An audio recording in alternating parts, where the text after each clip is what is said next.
Good Wednesday evening, listeners, and welcome to another edition of Conversations of a Sister here on my YouTube channel.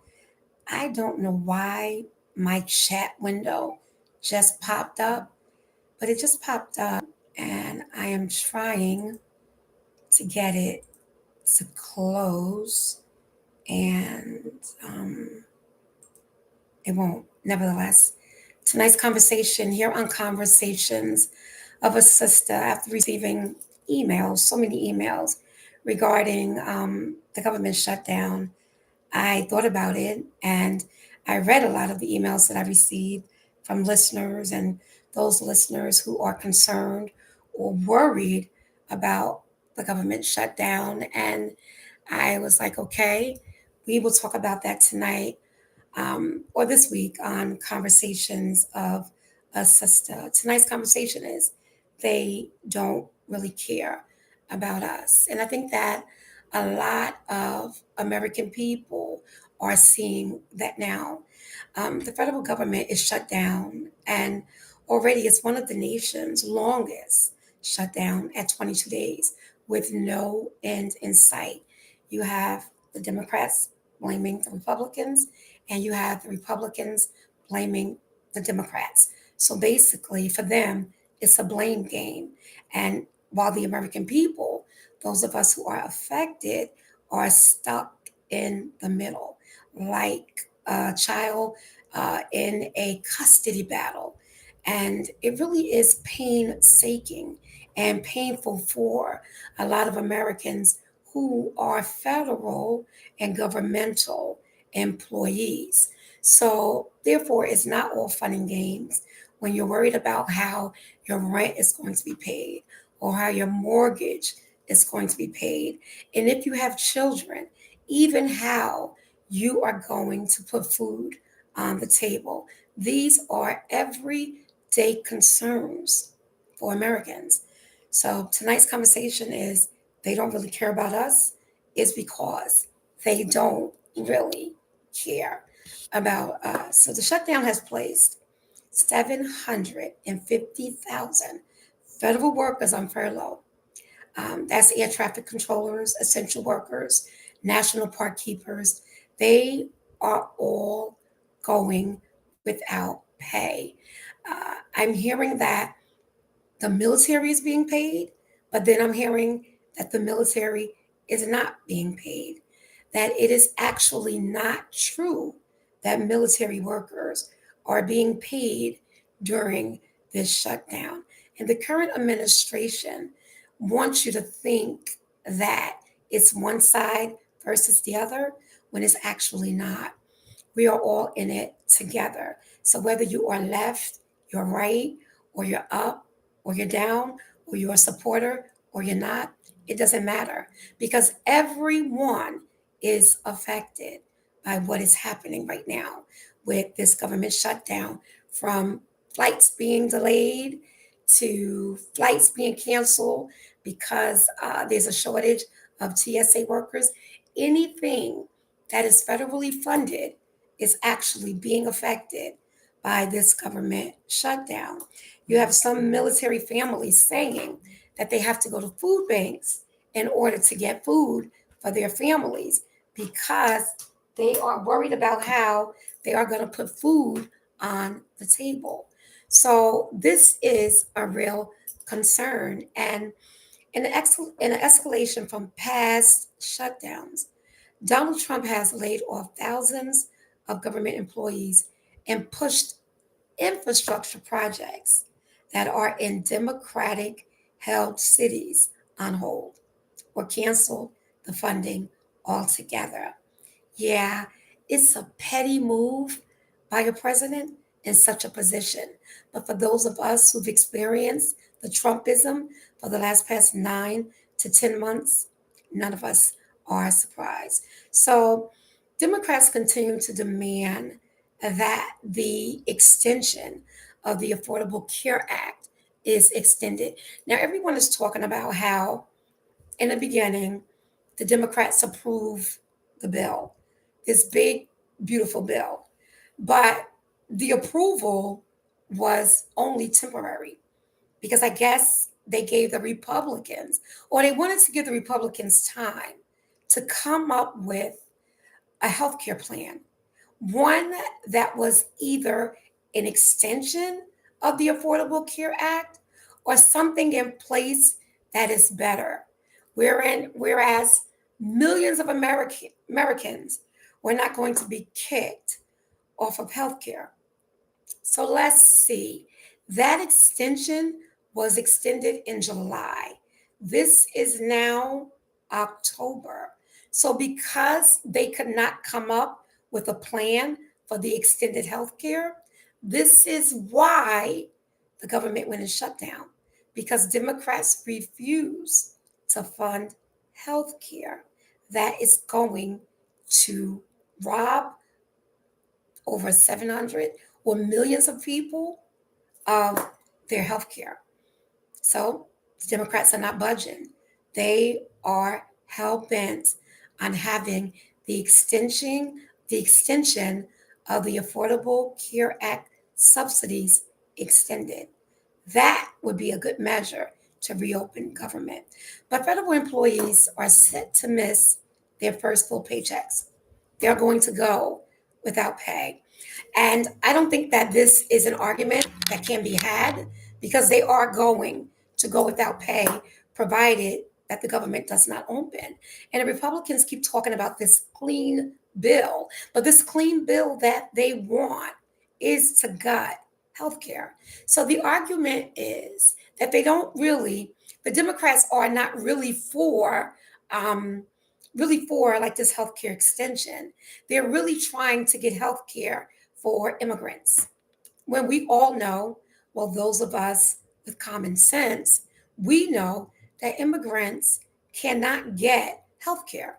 They're not afforded health care. It is actually against the law. Federal employees know what this is about. And they also know that because Republicans control the House, Congress, the White House, and every other branch of government, that this is indeed their shutdown. So, my thing is if it's not their shutdown, why not meet Democrats at the table? Why not have a discussion about how this can be ended, how this government shutdown can come to an end? But instead, you have everyday Americans waking up wondering what will happen next. Now, not everybody are federal employees, but we do have Americans out here that is simply trying to live with struggling with high prices and inflation. So they're already worried about that in addition to everything else that may happen concerning healthcare. What about those Americans who have sick family members or sick children and depend on healthcare in order to remain alive? What about those Americans that are worried about what will happen if healthcare is cut? These are major concerns. And I don't think that extending the Affordable Care Act has anything to do with immigrants or, let me rephrase that, illegal aliens, as it is being put. It has absolutely nothing to do with that. It has everything to do with the average American living in this country who just want affordable health care. And what is wrong with that? I think it's something much more deeper when it comes to the Republicans. As I stated in previous conversations, this shutdown is about not extending the Affordable Care Act, which is Obamacare, because Republicans hate it. And the current president definitely hates it because he envies Barack Obama. And that's because he can't hold a candle to Barack Obama. And every time there is a discussion about the current administration in the White House, they are being compared to previous administrations when there is no comparison. What? whatsoever. So, federal employees, their next paychecks are scheduled for October 24th. That's Friday. So, it'll be the 24th, the 28th, or the 30th. So, in all, we have more than 1.8 million paychecks that will be withheld from civilian employees of federal agency if the shutdown lasts. So, if it lasts through October, then these employees will not be paid. And the president is scheduled to depart Washington on Saturday. It's the 25th for a multi-day, multi-country visit to Asia while the government is shut down. Isn't that something? So I think that he already gets off at hurting the American people. So I'm sure that this shutdown does not faze him, especially if that means that if a deal to reopen the government is reached, it is probably not going to happen until the president returns from his trip to Asia. So we have Americans that are experiencing the direct effects from the ongoing government shutdown. You have Americans that are just simply worried, especially those who are unemployed or not working. They are concerned about stability, about security, because these are normal concerns when you have an unstable government or when you have unstable leadership in a country.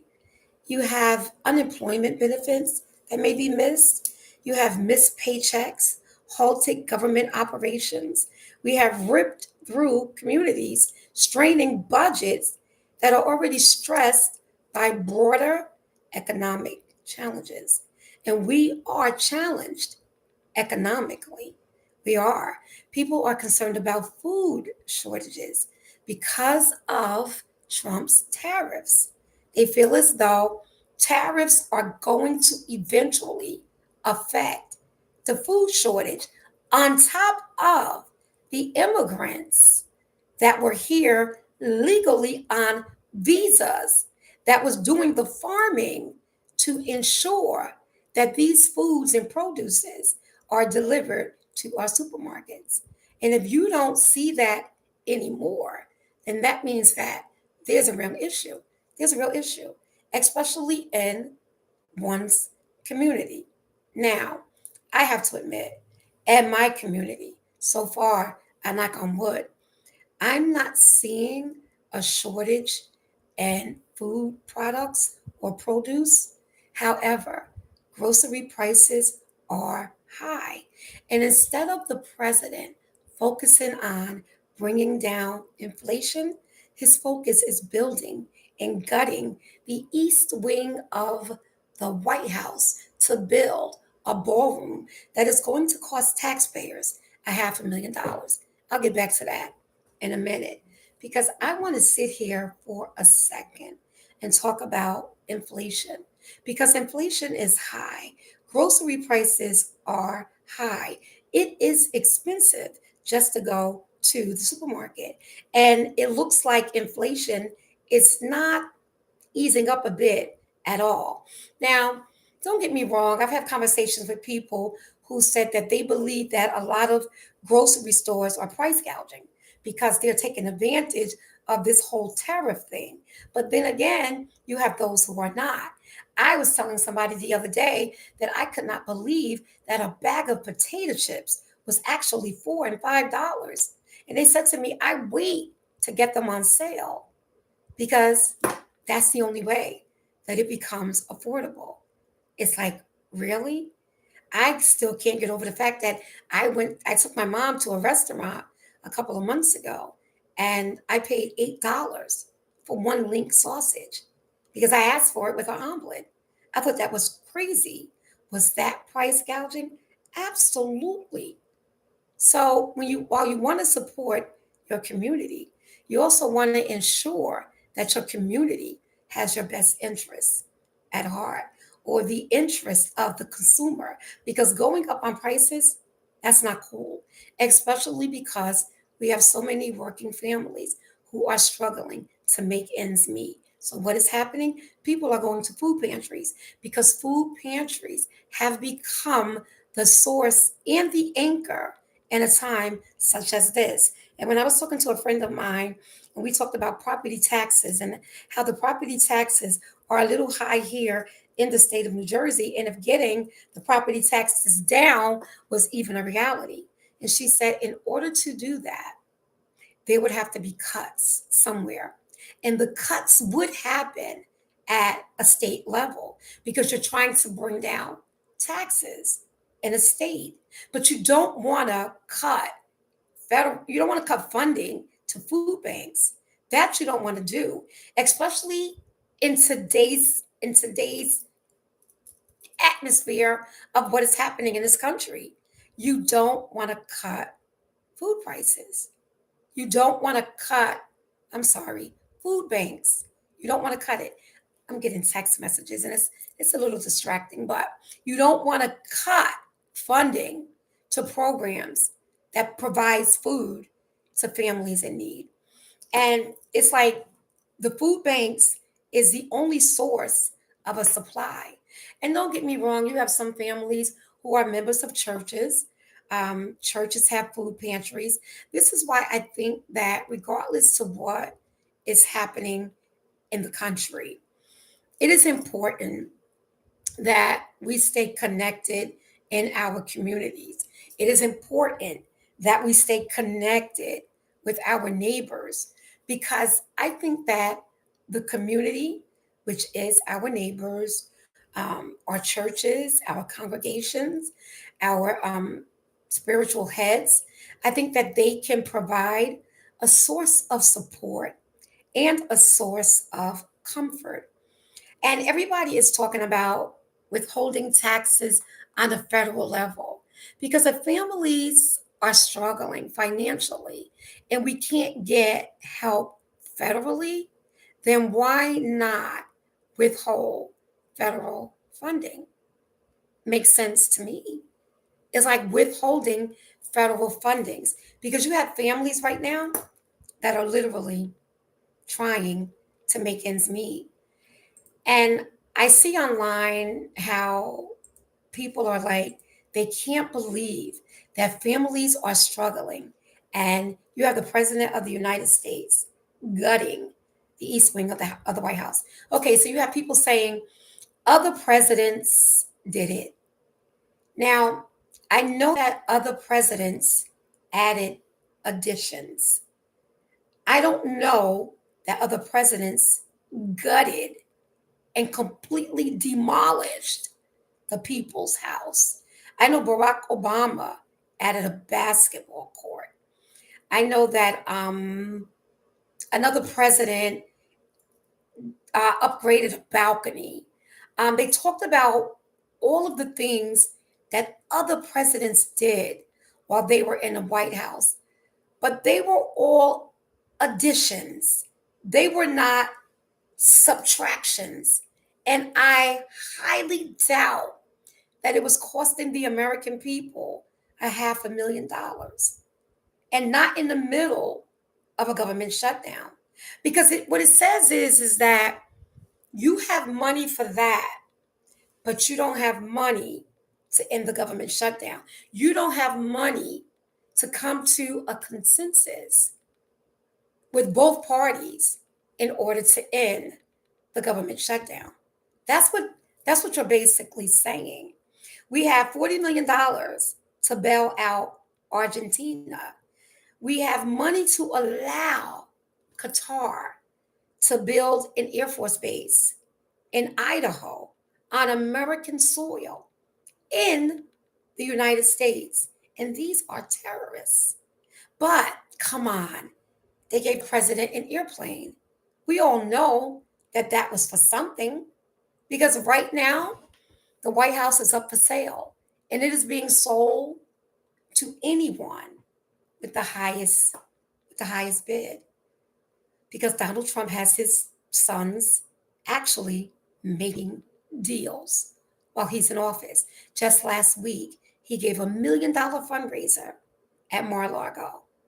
When you have children who are going hungry, when you have people who are worried about health care, and then you have 7 million Americans who protested last weekend in the streets. And some people are so far from reality that they actually believe that those protesters were paid $200 each by George Soros. And I don't know who this George Soros is. I know I've heard his name thrown around several times, but I really wish that he would come out and talk about how he's not paying people to protest. I actually saw signs of protesters, American citizens, that stated, Donald Trump, we are not being paid to protest you. We hate you for free. So trust me, the American citizens that took to the street, they're passionate about this country, and they are far more patriotic than patriots could ever be, because they don't want to see this country demolished the way the White House East Wing is being demolished right now. People have real issues, and the current administration is far from it, which is why Christy Noem has purchased two private jets for $271 million, 71,000 millions. But the bottom line is they are actually spending money while American people are suffering. And I remember when Barack Obama had a government shutdown, he and Michelle were very careful about anything that they did, because they didn't want the American people to get the notion that we were all not in it together, because that was a president who cared about his people. But we, the American people, we're not on the same level as the current president in the White House, because he's supported by billionaires, oligarchs who is running this country. They are supporting him. The average American cannot relate to that. They can't relate to $1 million dinners at Mar-a-Lago when you have children and families that are worried about their next meal. That's a slap in the face to struggling Americans. So, no, they don't really care about us. And unfortunately, not everyone has money saved in the bank. Some people are living paycheck check to paycheck. Some people cannot afford to save because they are barely getting by, especially in this economy. And I think that regardless to what side you're on, you have to understand what other people are going through, because it is called empathy.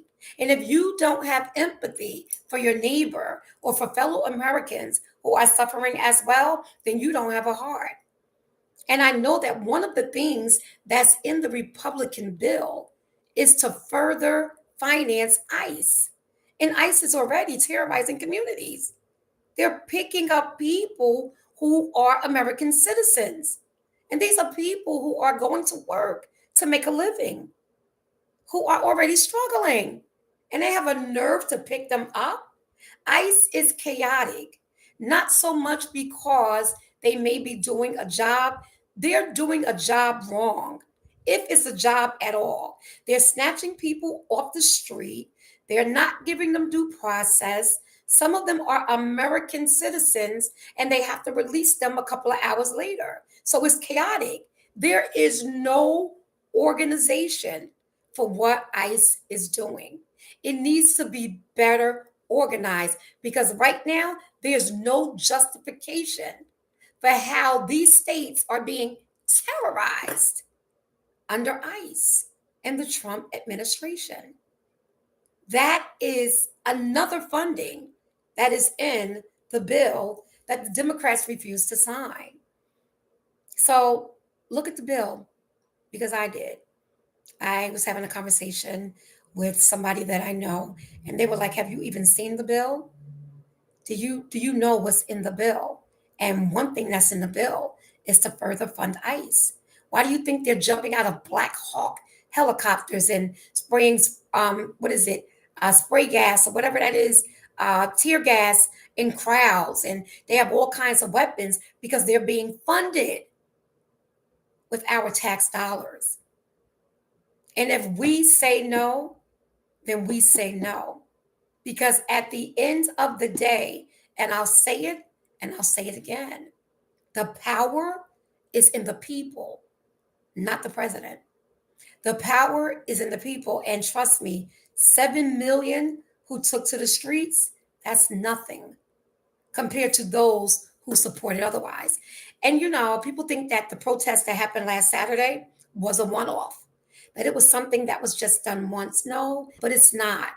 Last week's protest is a movement, and another one is coming, and another one is coming, and each one is going to look different. We, the people, we pay the federal government. They operate off of our tax dollars. And if we withhold our dollars, that is where the power is. That is why I say the power is in the people. Oligarchs, billionaires cannot function without a people to support them. And when the people protest and decide they are no longer going to support it, that's when you will see change. Change does not happen without a revolution. And the revolution just might not be televised. But at the end of the day, you have to act because something demands action. So what do? You withhold your funds. You withhold your dollar. You support community. You shop within your community. You cancel subscriptions. You withhold your dollar because that is where your power is. Power is in the people. The people fund the billionaires, and they cannot operate without your funding. They cannot operate if you just keep it to community. And I have to admit, that's what I've been doing. I've been keeping it to my community. And I'm doing that because I don't like what's going on. I'm passionate about what's going on. I don't like seeing people snatched out of the street. I don't like hearing the chaos. And the sister that cussed the ICE agents out the other week? That's exactly how we all feel. That's exactly how we all feel because she went off, and she went off for all of us. And they were scared to even approach that woman. A security guard had to put her on the elevator for fear that it was going to escalate because that woman was ready to jump on them. That's how pissed people are. People are tired of ICE, and they are tired of an administration that is trying to invoke, I don't know, a widespread civil war so that there's an excuse to use martial law or the Insurrection Act. Why provoke a people? And if you keep poking the bear, sooner or later, the bear is going to fight back. And people are not going to like the way the bear fights back. But ICE is really pushing the limit. So why give them more money? Why fund them to continue the chaos? I say no. So I pray that the Democrats hold their line and they think about what is going to benefit the American people in the end. And as far as this government shutdown, support community, stay local, keep it local, support your food banks, get to know your neighbors, support one another. And that is how you get through it. Because as Whoopi Goldberg says on The View, we are all in this together, whether you are directly affected or not. We are our brother's keepers. And if we're not, we're supposed to be. So keep that in mind. But because you know that they don't care about us, no one is going to care about us like we care about each other because we're all in the same boat. Until next week, I thank you for tuning in. Have a great night.